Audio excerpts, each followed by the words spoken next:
এটা আমার জেদ মনে করো বা দুঃসাহস, কিন্তু আমি তোমার হাত ধরে আবার কৈলাসে নিয়ে যাব। তাই সবকিছু ভুলে গিয়ে এই পরীক্ষায় মনোযোগ দাও। হ্যাঁ পুত্র, আমার মন পরীক্ষাতেই আছে। অনুমতি দাও মাতা। তুমি কোথায় যাচ্ছ? আমি পাহারা দেব, যাতে কেউ এসে তোমার মনোযোগ নষ্ট না করতে পারে। सूर्यकोटि समप्रभा निर्विघ्नं कुरु मे देव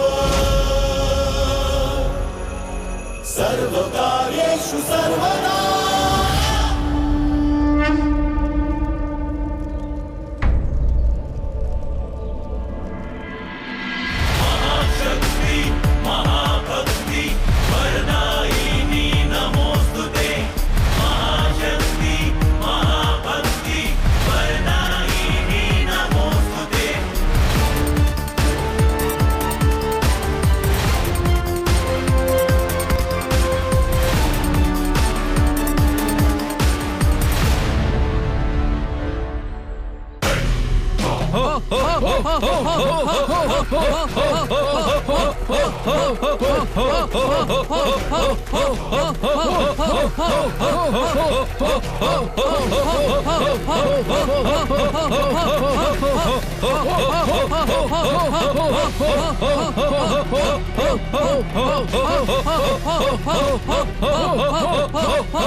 অসুরের সোমনাথ মন্দিরে কেন যাচ্ছে?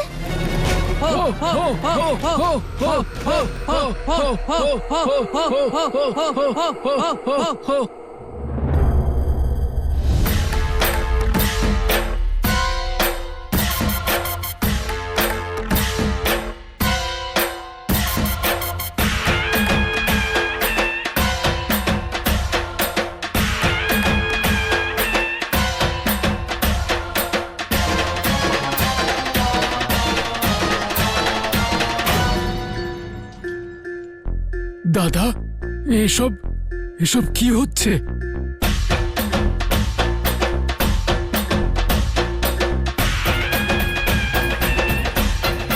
প্রয়াস, শুনলাম সোমনাথ মন্দিরে একটি নতুন দ্বার উন্মুক্ত হয়েছে স্বর্গে। কি? স্বর্গলোক? আমরাও সবাই স্বর্গলোকে যাব। হ্যাঁ হ্যাঁ, আমরা সবাই যাব। হ্যাঁ হ্যাঁ, আমরা সবাই যাব।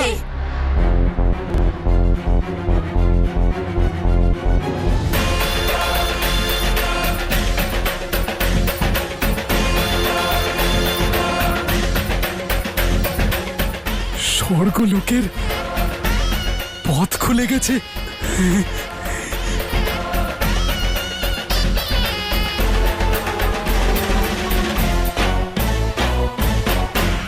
দাঁড়াও গণেশ,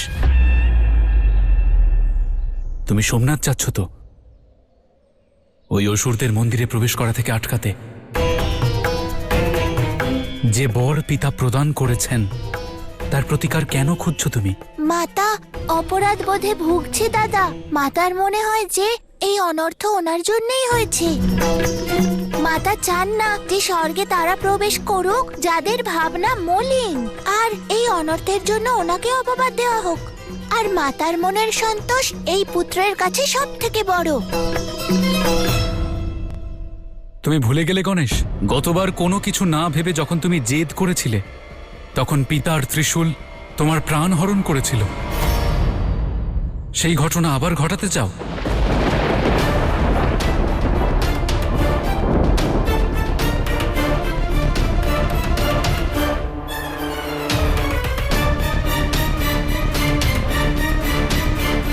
তুমি না থামলে আমি কিন্তু মাতাকে বলে দেব। পিতার আদেশের অবহেলা হোক এমনটা কিন্তু তিনিও চাইবেন না। তুমি যদি এমন করো তাহলে মাতা এই পরীক্ষায় অসফল রয়ে যাবে। ওনার কৈলাসে ফেরার প্রতিটি দ্বার বন্ধ হয়ে যাবে। বলো, করবে এমন?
থামলে কেন? এগিয়ে চলো।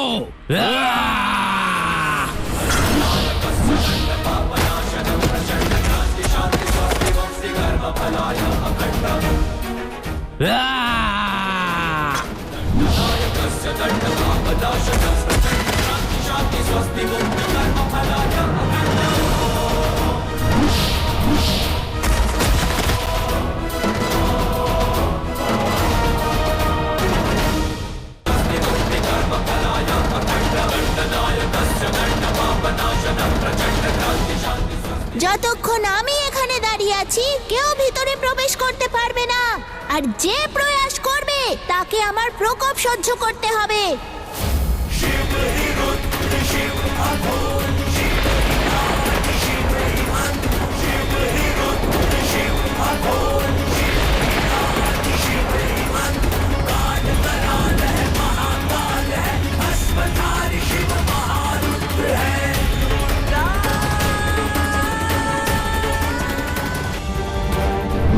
মাতা সাহায্য করুন,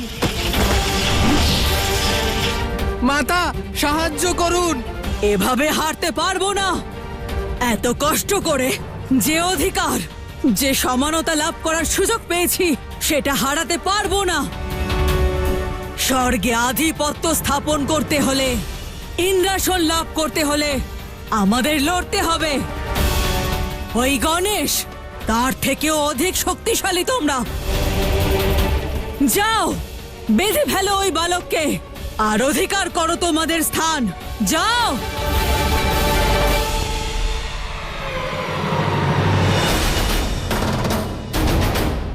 তোমাদের প্রাপ্য তোমাদেরকে আমি দেব।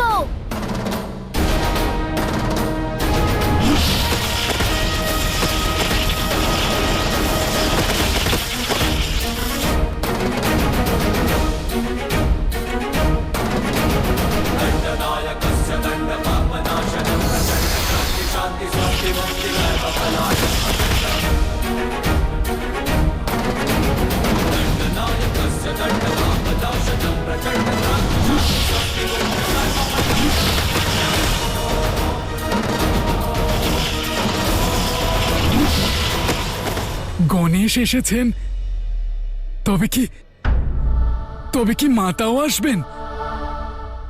দেবতাদের পরিকল্পনার কথা তাঁরাই জানেন।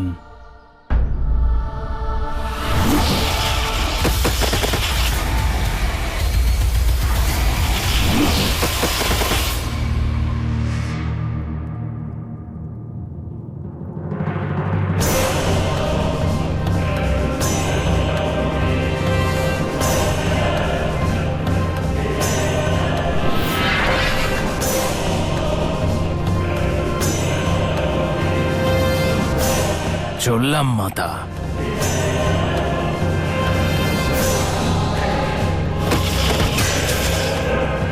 এটা মহাদেবের কেমন সিদ্ধান্ত? একদিকে নিজে বরদান করেছেন আর অন্যদিকে তার পুত্রদের পাঠিয়ে সেই বরদান বিনাশ করতে চাইছেন। এই অপমান আমরা সহ্য করব না, ঘোরতর অপমান এটা। কিন্তু উনি তো বিঘ্নহর্তা গণেশ, তাই না? সেটাই তো, ওই হলো বিঘ্নঘর্তা গণেশ, যে আমাদের স্বর্গে যাওয়ার পথে বিঘ্ন ঘটাতে দাঁড়িয়ে আছে। এটা সবচেয়ে বড় অন্যায়। এই অন্যায় আমরা সহ্য করব না। আপনি সত্য বলছেন, এটা অন্যায়, আর আমরা কেউ এই অন্যায় মানব না। আমরা সোমনাথ মন্দিরের দ্বার ভেঙে ভেতরে যাব, আর স্বর্গলোকে নিজেদের স্থান প্রাপ্ত করব। এখন এ আটকাক বা স্বয়ং মহাদেব, আমরা অসুরদের সঙ্গে স্বর্গে অবশ্যই যাব। হ্যাঁ, আমরা অবশ্যই স্বর্গে যাব।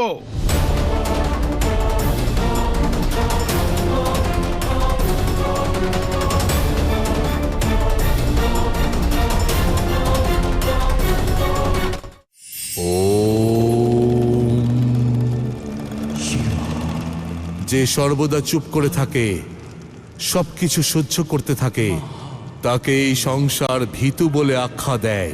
কিন্তু আমার দৃষ্টিতে ধৈর্য দুর্বলের সব থেকে ধারালো অস্ত্র। কখনো কখনো মৌনতা, স্থির হয়ে চিন্তা করা আর সঠিক সময়ের অপেক্ষা করাই হলো প্রকৃত ক্ষমতা। সেই জন্য যখনই কিছু বুঝতে পারবেন না, অটল থাকুন। সম্ভবত সেটাই আপনার সবথেকে বড় ক্ষমতা হয়ে উঠবে।